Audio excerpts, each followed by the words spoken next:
Hi everyone, welcome back. Today we're going to have a look at the Elgato Keylight Air.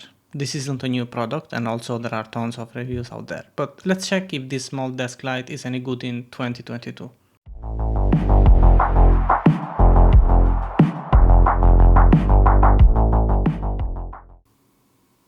As usual guys, while unboxing let me go through some details here.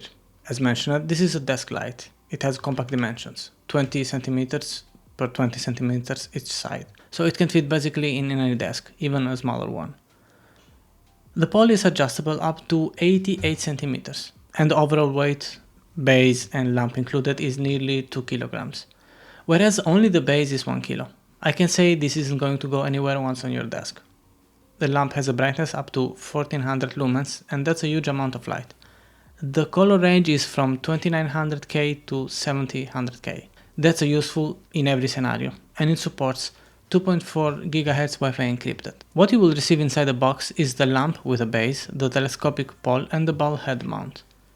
And of course the power supply with basically all the adapters, so considering also the small dimensions and the transportability of this key light, you can bring the lamp whenever you want and you can power it wherever you want.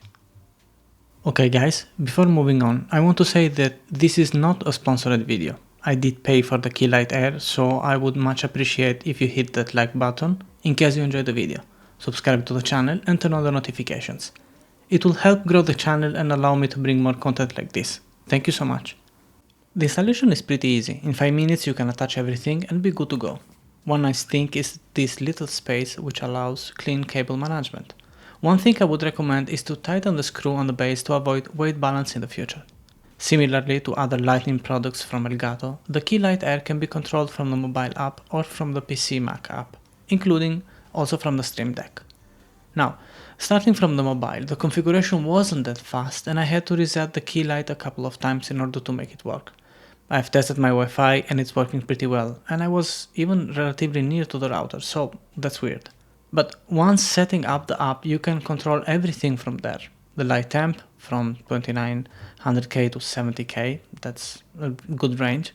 The amount from 0 to 100%, and of course turn it on and off. As happened with the light strip in the mobile app control center, has some bugs, and once you set it up also into the PC app, it will disappear from the mobile app, then appear back. That's so strange. If you are using the light for streaming or meetings, why not, on your desk, I would recommend using the PC Mac app instead.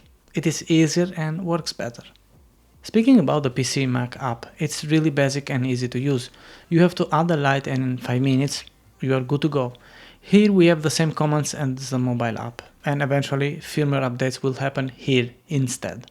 Now, if you have the Stream Deck, you can use the Stream Deck instead of the control center. Here the setup is easy and requires really 1 minute to be done. I have some generic commands, but you can set up others if you wish. This Keylight Air, being an Elgato product, created mainly for streaming, in the integration is well done with a Stream Deck. The Elgato Keylight Air is flicker free from what I've tested, so you guys won't have any flicker issues while streaming or during other activities or video recording. This light can be used not only for gaming, but also for online meetings, allowing us to brighten the little bit more the room, and I find it useful. Alright guys, that's all for this short review of the Elgato Keylight Air, which I have to say is bright and has a high quality LED lights. The flexibility of the installation and the integration with the Stream Deck makes this light a must-have for streaming or content creators, but not only. You can use also in online meetings. It will help a lot having a good light on your desk. The only thing that isn't that good is the mobile app, which is full of bugs, and the PC app Mac, which doesn't have that many functions. Might be useful to implement some others. Another thing that might be or not be an issue is that you will always need the app, mobile or PC or Mac, to turn on and off the light. Other lights out there don't have that limitation. To me it's okay because I'm going to use it anyway on my PC, but someone else might not like it at all, considering the price tag at $129.99. Well, that's a huge limitation. If you guys enjoyed watching this video, I would appreciate if you hit that like button, subscribe to the channel and turn on the notification bell. Thanks for watching.